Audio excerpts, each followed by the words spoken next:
This segment is brought to you by Buick. Exceptional by design.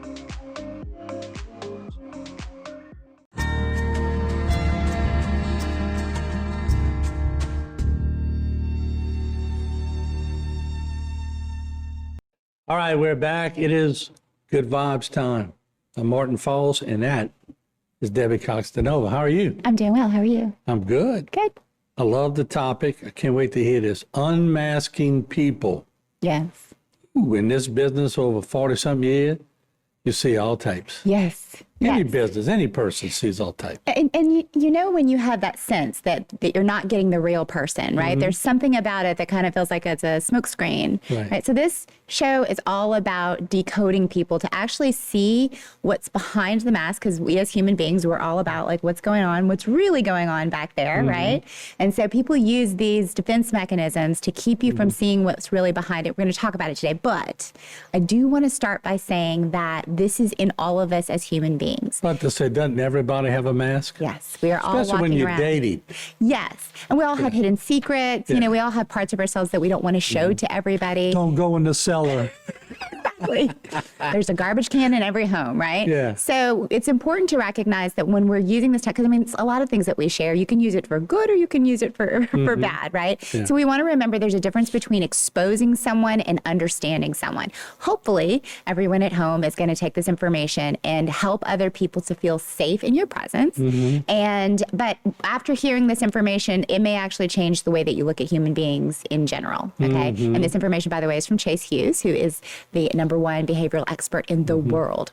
All right, so basically what Chase Hughes says is that the personality, and we've talked about this before, the personality is developed not as a form of showing you who I am, but showing you what I preferred for you to see instead of what I'm afraid I actually am back here. Right. Okay. So there's a cutting off process that happens mostly through childhood, right? Something happens and it kind of shakes our nervous system and we realize, oh, it's not okay for me to be stupid. It's not okay for me to be weak. It's not okay for me to be real. And then there's a protector part that comes forward. Part of our personality develops where so now I'm the funny one, or, you know, now I'm the tough guy. Now I'm the super smart one, right? And then meanwhile, we're suppressing a part of ourselves that we're actually afraid that we actually are back here. Okay, so knowing Be all of them. yes, yes, Be vulnerable too. yes. So vulnerability is a huge one because I mean the reality is we're socially wired for connection. So these are actual threats to our nervous system. When someone's rejecting you, abandoning you, judging you, you learn really quickly. Let me see if I can actually edit myself so that this feeling doesn't happen for me anymore. So we can't help it as kids. That's how we get wired. Now these are called inversion patterns, and I'm gonna tell you about the most common ones. So at home, if you have pen and paper, you want to write them down, you're going to recognize them. I want you to actually try to lovingly think of someone in your life that actually represents these patterns, okay? So the first one is the tough guy. And the tough guy is not just strong. The reason there's this persona of like, I'm so tough and maybe some aggression is that underneath, they're actually hiding the fact that they've been hurt before.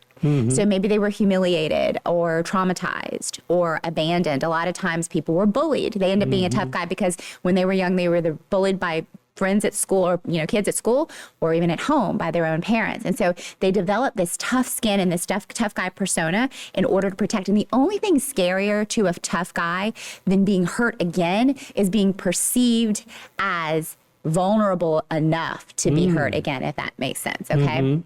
So that's the tough guy. The next one is the people pleaser. Now, everybody knows the people pleaser, right? They have a fear of rejection at the end. Right. They have a fear of not being needed, of their value as a human being actually being conditional. So we talked about the difference between kindness and niceness, right? Well, kindness it's not just about being kind for a people pleaser. In fact, it's about actually making sure that they are getting some sort of approval from the other person and are willing to edit themselves however is needed, and they default typically to yes. And the fear underneath is that I'm not enough. My worth is not enough on its own. It's conditional, and I might not be needed or wanted here. I might be rejected. Right. So number 3 is the judgy person. And we all know somebody at home who they just can't help, but they're constantly judging people. Maybe it's you. I don't know. Maybe you have a group of you who like to do that. Well, the judgy person, it's not that they hate people. It's actually that they're harboring deep-seated shame or guilt about something that they judge themselves about that they haven't forgiven themselves about. So rather than, it's a form of projection, rather than face off with and resolve that within themselves, they project it out into the world and they start judging other people. And the idea behind it is something like, if I can remain judging other people, maybe no one will look close enough to see that it's actually within me as well. Okay. Number 4, the overachiever. Okay. Now, this is the person who is the workaholic. They can't sit still. They're overly ambitious. And it's not just that they're ambitious. Those who are overachievers tend to be afraid that if they sit still long enough, that they'll have to face off with the voice. And the voice says that without all of that, you're not enough. Okay. So that's the overachiever. What number are we on? 5. Class clown. Okay. This is the person who is constantly joking. They're never serious. They're super funny and super fun to be around. Underneath that, though, what they're afraid of is being real, because somewhere along the line, they learned that being real means that you will actually be rejected, or there's some sort of survival mechanism that's caught up in there. That if they're vulnerable, that they're emotional, they're very afraid of being seen that way, because somewhere along the line, they learned that when they are that way, they're not accepted, and maybe they're even rejected. And so it's like a defense mechanism. Every time they lob a joke at you, it's kind of like, don't look closer. And if they can keep that going, they're hoping that no one will look deep enough to see the realness behind it, because they're afraid that that's going to get them rejected. These are interesting. Do we have more numbers too? Well, these are the main ones, but we'll talk about some other things. We're going to take a break. When we come back, which one are you? We're going to figure it out. We'll be right back. This segment was brought to you by Buick. Exceptional by design.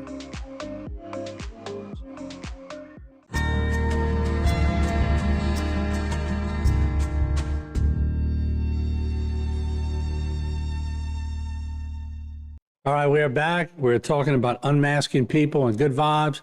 David Cox DeNova has unveiled 5. And let's see, the tough guy, the people pleaser, the judgy person, overachiever, and the class clown. Yes. Okay. So which one have you identified yours?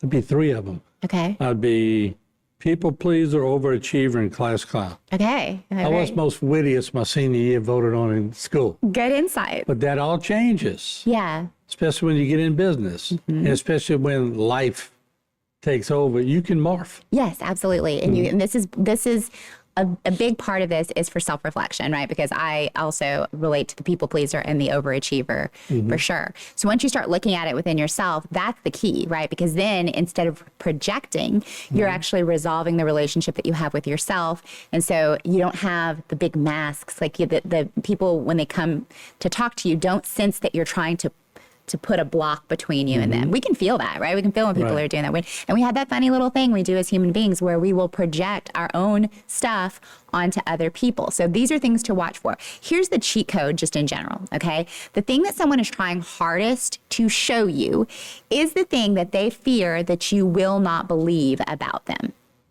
Okay. The thing they're trying hardest to show you is the thing that they're afraid you won't believe about them. Okay. So, and the stronger it is, the more that's happening. Okay. So the louder the personality, the more there's like like, oh, look at this, right? I'm super funny or whatever it is, the more you know that's there. Yeah, I'm a very funny drunk. Right. Right. All of it. Means you're boring. Yes. It's important to remember that behind the performance is basically a plea to have someone understand and love and see them for who they truly are. There is like a deep-seated plea.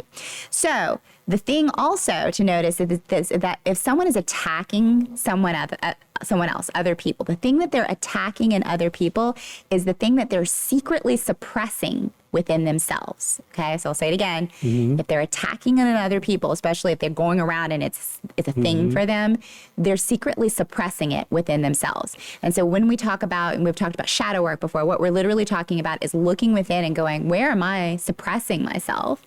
So once you start handling that, you don't ever feel the need to point fingers outward because you're already resolved within yourself. So it's really much more peaceful. Again, some of these, like, I think people pleaser, which I was always as a child, wanted to make mom and dad happy and everybody. People pleasing can turn into being an overachiever. It can, yeah, and there's a lot of crossover. Hello, again, I relate to both of them. Because there's the crossover between a people pleaser and an overachiever is that in both cases, they're afraid that they're not enough unless they show up and do more or, please other people, right? So so it's easy for someone who's used to doing to actually, yes, go into those two. But as we talked about during the break, everybody has some of it within yourself, especially the stuff that you're noticing in other people. Notice it. Be honest with yourself. Right. The stuff that you see in other people is probably running the highest within yourself. And that's the place to look for. This can be super confronting for someone's ego if they're not ready to do the work, but this is just the truth, right? Now, here are some things that some cheat codes, okay? So if someone has an overuse of humor, they have a fear of judgment in all likelihood. And if they're being over assertive, they have a fear of being powerless. If they tell a lot of stories, like a big storyteller, right? They want to have control over perception. The one-uppers. But yes, okay, control over perception. If they name drop a lot, they tend to drop names all over. They have insecurities about their own self-worth. If they have... That's true. I was telling that to the governor the other day. Exactly. There's a funny. And then if they're excessively polite, they have a fear of being disliked. Okay. So this is just basically wounds behind our human behavior. And there is something called the Orion principle that Chase Hughes talks about. And essentially what you can count on is that the greater the distance between who we think we should be and who we're afraid we actually are, the more we have a projection of a mask and the more we project onto other people. And it's actually a formula. So you can bet that the bigger the display that someone is showing you, right, whatever it is, that is the formula right there.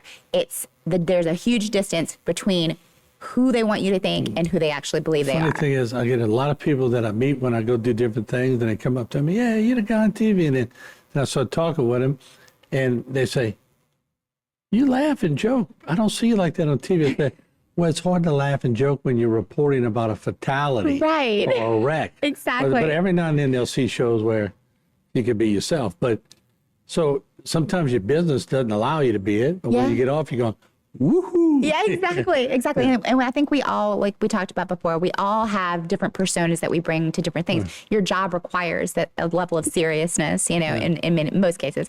And so you're going to show up to your job with that persona because that's needed.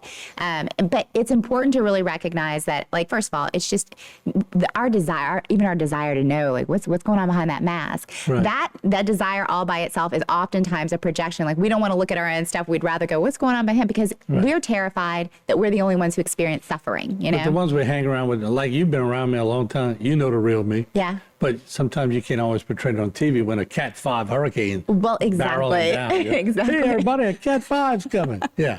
So and if you did, that would probably be a mask, freak right? people out, yeah. Exactly. Thank you. That's a great show. Yeah. All right. We'll be back next week for Good Vibes.